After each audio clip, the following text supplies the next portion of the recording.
Dian Rohdiawati, mahasiswi Universitas Muhammadiyah Surakarta, jurusan Pendidikan Akuntansi. Video ini saya buat untuk memenuhi tugas mata kuliah Mikroteaching dosen pengampu Bapak Suwandi. Assalamualaikum warahmatullahi wabarakatuh. Waalaikumsalam warahmatullahi wabarakatuh. Selamat pagi anak-anak. Pagi dulu. Untuk memulai pelajaran pada pagi hari ini, kita berdoa terlebih dahulu ya. Mas Andi tolong pimpin doanya. Lanjut gerak. Doa mulai. Doa selesai. Ya, alhamdulillahirrahmanirrahim. Semoga dengan berdoa kita selalu diberikan keselamatan, kesehatan, dan kita diberi kelancaran untuk pelajaran pada hari ini. Minta apa? Sekarang sebelum pelajaran, tolong diperiksa kerapian bangkunya. Terus, apakah ada sampah? Tolong dilihat samping kanan kirinya. Kalau ada sampah, tolong dipungut terlebih dahulu ya. Sudah rapi atau belum? Sampah Bu. Sudah rapi? Ya Bu. Ya. Ya. Nah, setelah ini ada yang tidak masuk atau enggak? Arnold. Kenapa Pak? Pergi dulu kan pasar. Ya. Kenapa tidak masuk padahal itu pelajaran itu sangat penting ya. Kasihan kita yang bisa belajar malah kita menyia-nyiakan waktu, tapi si Parno malah seperti itu. Itu jangan dicontoh ya. Ya Bu. Praktek di pasar ya. Oke, kita mulai belajar pada pagi hari ini. Hari ini kita akan belajar mengenai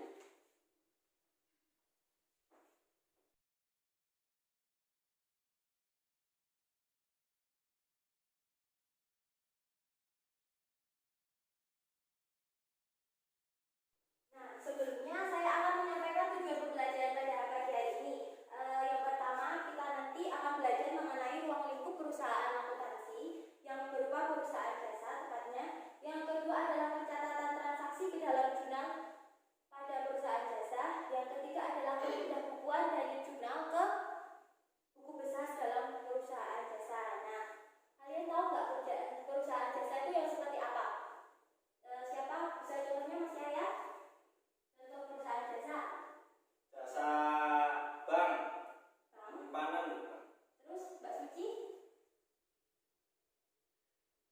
Apa? Operasi. Salon. Mbak ini coba potong rambut. Ya, salon itu. Mbak Iis?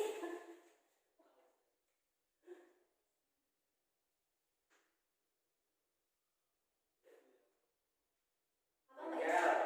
Ya, saya bengkel. Nah, seiring dengan berkembangnya zaman, kemajuan teknologi, maka juga tidak memungkiri ya perusahaan-perusahaan itu juga terus berkembang di bidang jasa maupun di bidang dagang. Karena kita membicarakan tentang perusahaan jasa, maka contohnya tadi sudah kalian sebutkan satu-satu, ada salon, bengkel, sama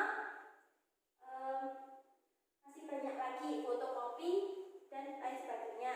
Nah, perusahaan jasa itu pengertiannya itu adalah perusahaan yang bergerak di bidang jasa, di mana produk yang dijualkan itu bukan berupa barang, melainkan jasa dari pemasangan atau penggunaan dari barang tersebut. Nah, kalau perusahaan jasa ini itu sering banget kita jumpai di dalam kehidupan sehari-hari.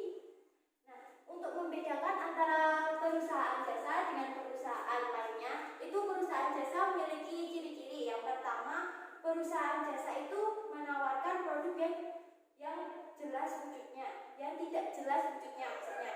Pada hakikatnya kan tadi perusahaan jasa itu contohnya salon ya. Itu bukan seperti kalau kita perusahaan dagang, kita menjual produk tempe. Nah, itu kan jelas banget produknya tempe. Kalau salon itu tidak jelas produknya, bisa nanti perawatan rambut atau potong kuku dan lain sebagainya. Nah, yang kedua itu adalah sulit dalam mengukur standar harga pada jasa yang ditawarkan oleh suatu perusahaan jasa. Kalau perusahaan dagang jelas sekali kita memproduksi tempe, harga satu tempe itu harganya 1.000. Nah, kalau perusahaan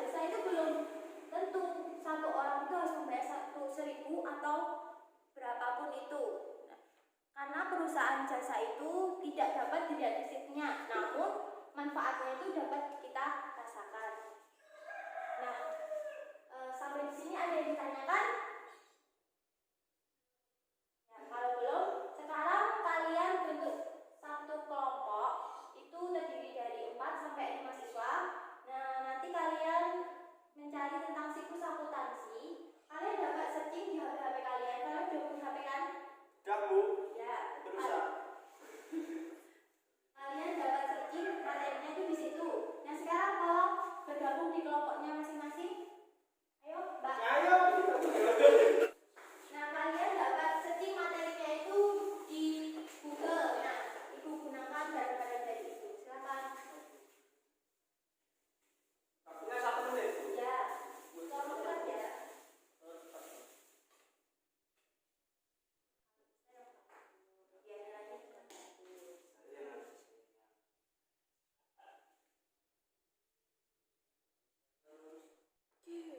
Yuk, enggak.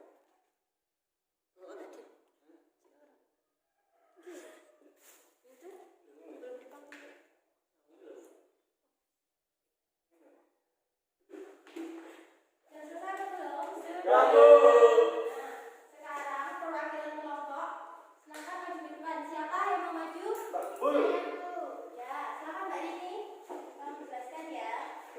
Jadi siklus akuntansi perusahaan jasa itu pertama transaksi, kedua jurnal, ketiga buku besar, keempat neraca saldo, kemudian jurnal penyesuaian, kemudian neraca lajur, kemudian laporan keuangan, kemudian jurnal penutup, dan terakhir jurnal pembalik. Ya, semuanya beri tepuk tangan buat teman kalian. Nah, ini kreasi dari kalian. Kalian bisa amati. Sekarang Ibu akan menambahkan sedikit materi dari hasil diskusi kelompok kalian. Karena hari ini kita membahas tentang dokumen dan sumber pelakunya dalam akuntansi jasa, dan tujuan pembelajarannya tadi sudah saya sampaikan. Maka hari ini kita akan belajar mengenai transaksi, jurnal, dan buku besar. Ayo Mbak Iris, jangan ambil terus ya. Cepat, Bu. Cepat, Bu. Nakal, Bu. Ya, siap? Lanjut lagi. Ya. Nah, sekarang adalah yang pertama adalah transaksi. Transaksi itu adalah bukti di mana sebuah kegiatan itu dilakukan atau belum. Nah, jadi transaksi ini itu dapat berupa memo kredit, memo, nota, kwitansi, bilet, maupun cek. Di mana nantinya setelah adanya transaksi tersebut sampai tanggal 31, biasanya itu 1 bulan, baru kita ke tahap selanjutnya, yaitu adalah jurnal. Di sini jurnal adalah pencatatan dari transaksi tersebut ke dalam jurnal untuk memudahkan nantinya kita itu mengetahui hasil dari setiap akun-akun dari transaksi tersebut. Ya, yang paling penting itu di dalam transaksi itu adalah 5. Tolong ikuti semuanya. Kita lihat ya. Tangannya boleh seperti ini. Nah, di sini kalian ingat 5 rumus ini. Ini yang paling penting dalam akuntansi dalam penjurnalan nantinya ya. HUMPB. Harta itu saldo normalnya di debit. Utang, pendapatan, modal itu saldo normalnya di kredit, dan beban itu saldo normalnya di debit. Kalian harus ingat ini. Nanti ini akan membawa kita gampang untuk ke selanjutnya. Ingat ya? Ini enggak turun. Kamu dekat. Sudah saya. Nah, selanjutnya setelah jurnal adalah posting ke buku besar. Dari akun-akun yang kita dapatkan dari transaksi kemudian kita menjurnalnya, selanjutnya adalah buku besar atau posting ke buku besar berdasarkan akun-akun itu sendiri-sendiri. Nah, di sini jenis-jenis dari buku besar itu ada beberapa jenis. Dan yang paling sering itu adalah ada 2 jenis yang sering sekali digunakan. Dalam penggunaan buku besar ini tuh sesuai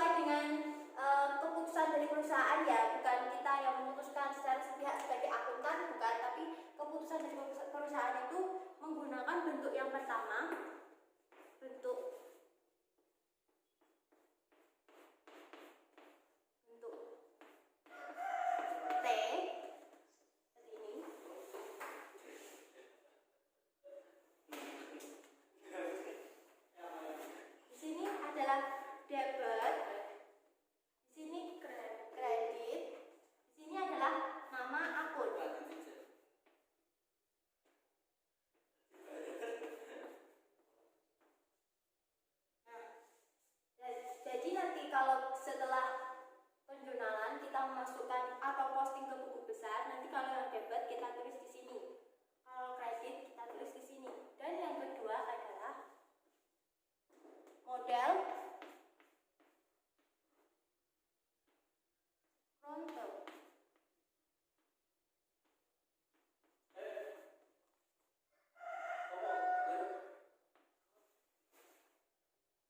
Ini ada tanggal, keterangan,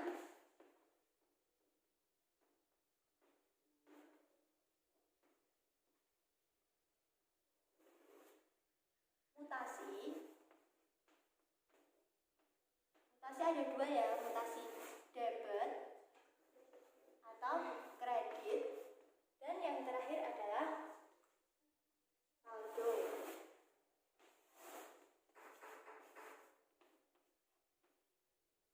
Ini juga ada dua, debit dan kredit. Nah, dari dua bentuk buku besar ini yang lebih sering digunakan atau kita memudahkan kita dalam ke tahap selanjutnya yaitu neraca saldo itu adalah model skontro. Di sini sering banget digunakan karena jelas seperti ya. Ini contoh soalnya halaman 16. Kalian bisa lihat di situ ya contohnya.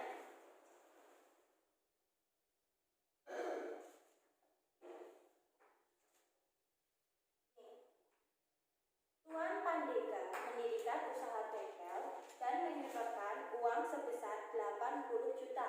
Nah, di sini untuk jurnalnya, karena Tuan Pandega mendirikan bengkel itu mendirikan bengkel berarti memasukkan uang ke bengkel, modal kas bertambah pada modal. Nah, kalau kita menggunakan bentuk T ini, nanti kas bertambah berapa senilai bla bla bla. Kalau ada pengeluaran kas nanti ditulis di kredit. Tapi ini untuk melihat hasilnya langsung itu sulit karena harus mengurangi antara debit dan kredit. Sedangkan kalau dengan model skontro itu mudah karena mutasinya itu jelas, sudah ada.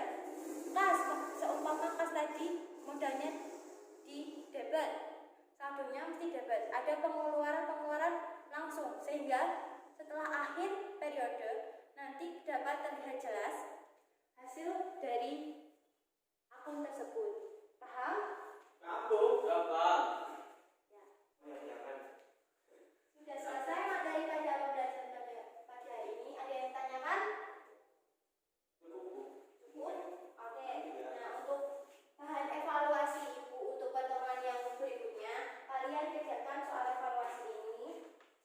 Nanti tolong dikerjakan sendiri-sendiri, jangan mendadak itu melihat seberapa paham kalian terhadap materi yang Ibu sampaikan pada pagi ini. Baik?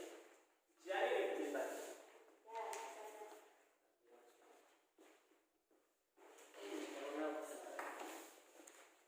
berdua ya. Nah, silakan dikerjakan. Ini. Ya. Namanya dulu. Cuma detik. Ya. Sudah selesai? Udah, Bu. Ya, mana tolong dikumpulkan di depan. Nanti gambarin log nih. Log buat siapa? Berarti Nah, selesai ya. Baik, terima kasih. Setelah Ibu lihat-lihat, kalian menangkap pelajaran pada pagi hari ini tuh sangat baik. Saya rasa cukup, dan untuk pertemuan berikutnya kalian tidak perlu mengerjakan soal, tapi cukup dengan membaca materi berikutnya halaman 76. halaman 27 tentang transaksi penyesuaian hingga laporan keuangan dalam perusahaan jasa. Jadi tolong untuk pertemuan berikutnya tolong disiapkan materi tersebut dan kalian baca.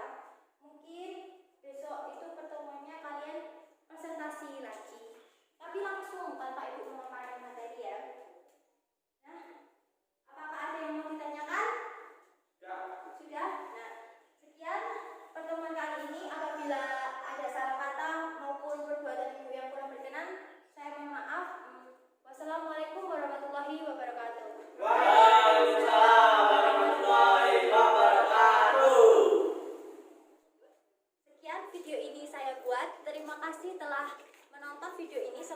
dapat menjadi pembelajaran buat kita semua dan kedepannya.